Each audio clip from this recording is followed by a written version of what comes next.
maire de la ville de Pointe-Noire effectue depuis le 12 avril 2023 des descentes dans les différentes mairies de la capitale économique pour s'enquérir des conditions de travail des services des communes et encourager les agents municipaux à plus de dynamisme et d'ardeur au travail. Du 1er arrondissement Lumumba jusqu'au 5e arrondissement Mogompoku, Evelyne Titiel a passé en revue les conditions de travail des agents municipaux. Partout, le constat a été le même: les conduites bouchées, spoliation des parcelles, toitures abîmées, bureaux vétustes, infiltration d'eau de pluie par la toiture, la dégradation très avancée des routes, les érosions, le chômage des jeunes, phénomène des bébés noirs, etc.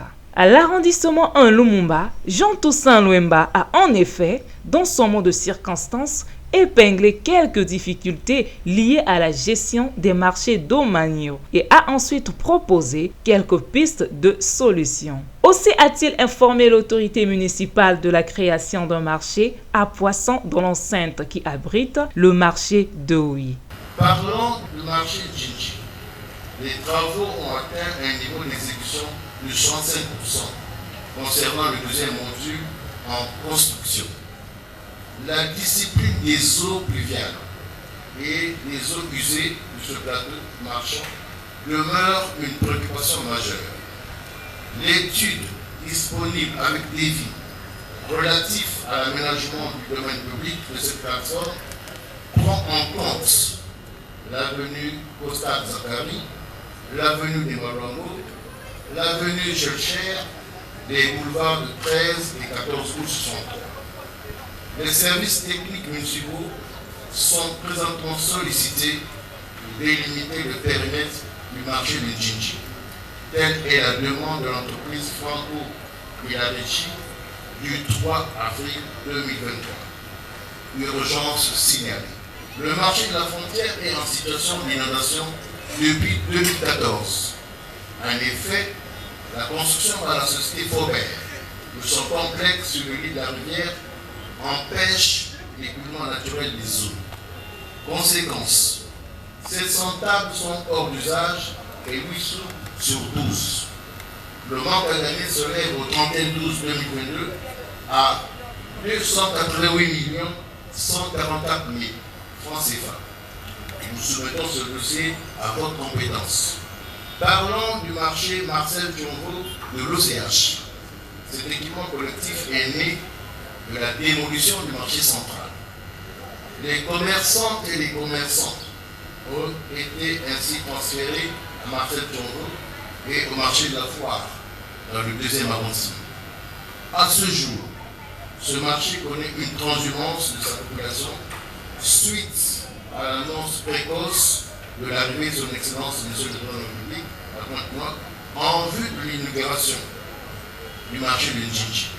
Les mêmes mots dénoncés à Lumumba sont revenus à Longili, deuxième étape de la descente de la présidente du conseil départemental et municipal. Le maire par intérim, Jean-Apollinaire Moulébé, n'a ménagé aucun effort pour dire avec insistance l'incivisme qui règne dans son arrondissement.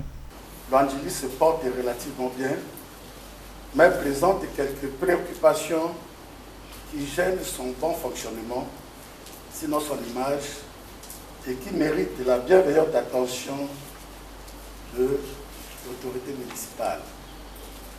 Il s'agit de l'état dégradant de la cour du siège de l'arrondissement,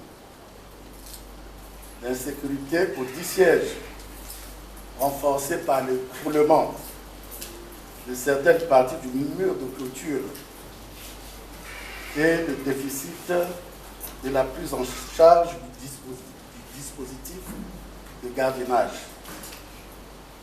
L'absence notoire de la formation du personnel municipal. L'abandon de l'opération du curage des lits de rivière. La menace que représentent les bandits, surnommés bébés noirs, principalement autour des cimetières de Mongokamba et de Vindou.